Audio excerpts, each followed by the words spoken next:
everyone. Thank you so much for logging on to watch this.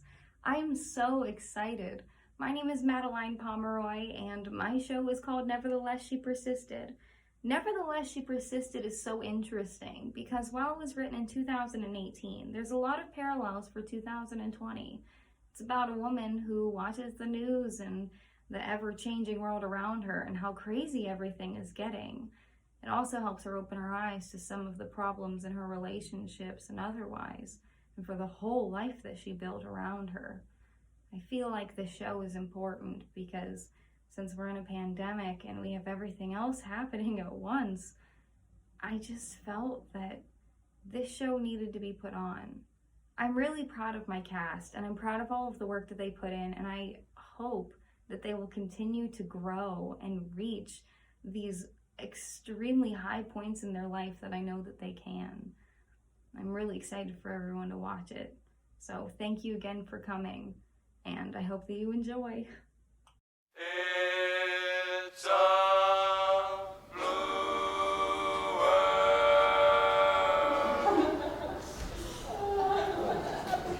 I had no idea it was so late. Don't even joke about leaving.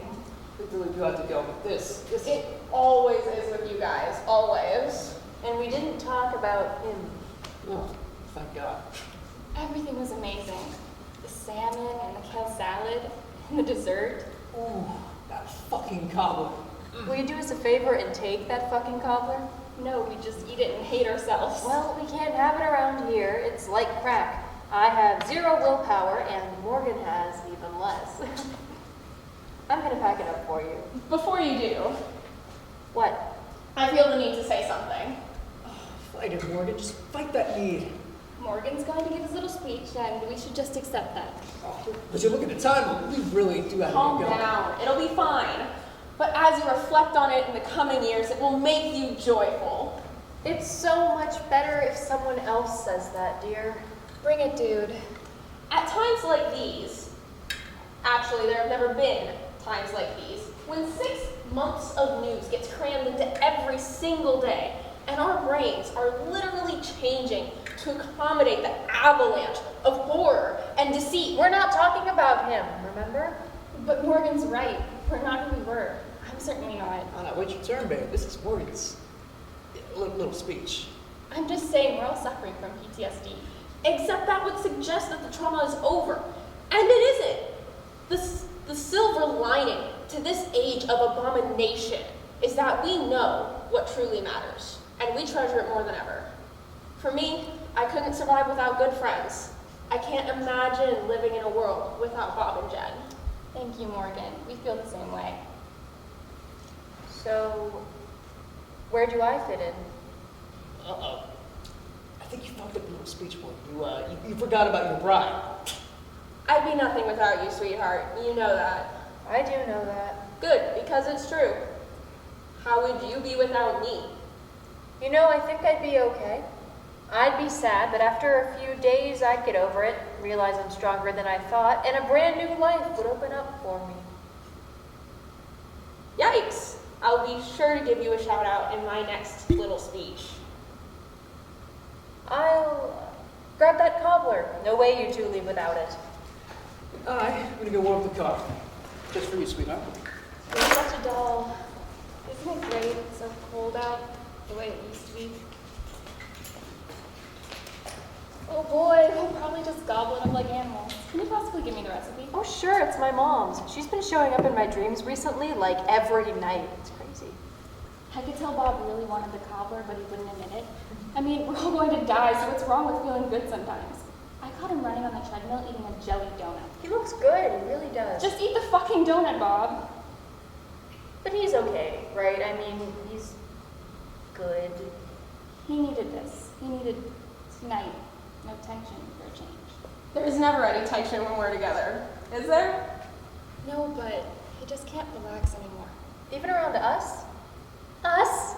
I mean, look at us. We invented relaxing. We have the pack. It's not you. It's just sometimes things get said that get heard in a way that maybe wasn't the way they were actually intended to be said. Well, I can't remember. Did we smoke some weed? I'm sorry, I'm not very articulate. Was it a mistake talking about school? Shit. You don't even want your kid in private school anymore, and you know what? I totally agree. Can we just drop it? Drop what? I never should have brought up the detention thing. He's in a rough patch, no job. I thought he was consulting. Oh, please. That's just a euphemism for racquetball and Pornhub. If I weren't working. Honestly, it doesn't surprise me. The tension. It's actually kind of obvious. What are you talking about? Well, you know that thing Bob does. What does Bob do? Fuck, I'm sorry. Okay, nothing. Do we have to do this? Apparently we do. Okay. Well, sitting next to you, Bob, when I give the slightest indication that you don't have my absolute full attention, What do I do? you hit me. Excuse me? Not hard, like this. Like you're afraid I'm not listening. I was hitting you. Not hitting. Tapping. Okay, this is pretty weird, even for you, Carrie. Do I do that, babe? Don't drag me into this. I'm sorry. I would just like to know, if I hit people. I'm not sure, maybe that's why I'm pretty professional. Like, maybe that's why I can't get a fucking job. I go in for an interview and whack, I hit someone.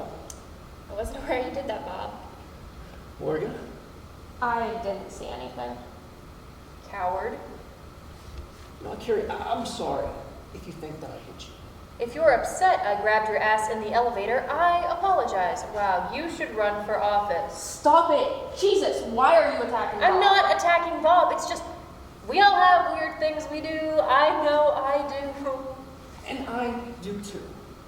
But I don't do that. And if you do, it's an unconscious thing. See, Bob, Jen knows. And Morgan knows too, even though he won't cop to it. What does it matter, Carrie, really? He invades every aspect of our lives with his aggressive ignorance, and he just blurts out whatever the hell he feels like saying, and 60 million people believe this pathological liar. I thought we weren't going to talk about him. And women, God help me, they see who he is and what he does, and they still love him. Can somebody explain to you why they still love him? Yes, Bob, would you please mansplain women to me? Because he speaks the truth. Oh my God, Bob. He lies the way actual humans breathe. With all the lies, there's a deeper truth. A primitive truth. He's vulgar, disgusting, angry, spiteful. He's a boy trapped in an absurd cartoon carcass with a hair color not found in nature. He's weak and angry, spiteful and dishonest, but you know what? He's us. He's not us. He's not you, and he's not me. No, he's all of us. He's everyone with our endless needs. Which we try to hide with decency and compassion and logic, but you know what? Our needs are still there. The bottomless needs of an abandoned child. You know what? He didn't try to hide his needs. He puts them out there for everyone to see. It's a disgusting and perverse matter, but we can't look away. You know why? Because it is the worst, sickest part of all of us. He's everything that we fight so hard to hide. You know what? And he doesn't give a fuck. Just the way we wish we could go about the day. Just not giving a fuck.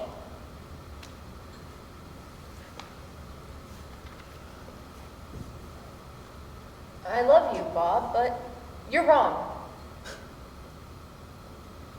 You ever realize how often we use the word love? And it's always followed by the word not. We're better than that. We sure like to think we are, Carrie. You say you want the truth, but you refuse to acknowledge it. It's right there, in your face, staring you down. So where does that leave us? With no hope, nothing. We still have our friends. We really need to leave. The sitter's making a fortune tonight. Oh dear, you'll take the cobbler. Thank you, Carrie. I wish I'd met your mom. Thanks. I keep thinking about her, holding my hand, crossing the street, telling me I'm too sick to go to school, keeping me warm and cozy and safe. We're good, right? Of course, sweet. The driveway's looking a bit slick. You have any salt put down? Damn. I keep meaning to pick some up, but it's been warm for so long. Don't sweat it. We'll take our chances. Look, Bob, I'm sorry if No. I know. it's just I wake up in the morning with Morning Joe, and then I scroll through Politico and the Daily Beast, and then at night I watch Rachel while I go through Facebook with everyone posting their daily outrage. And she wonders why she can't sleep. This was so much fun. Thanks for everything. What a lovely night.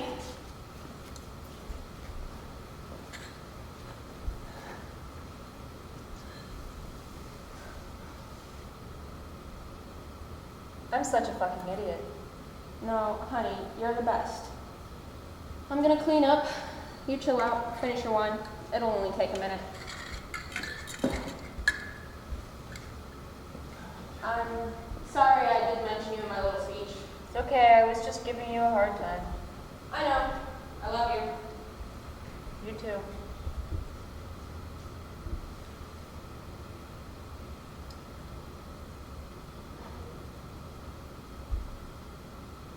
I can't do this anymore. It's a blue world without you. It's a blue world alone.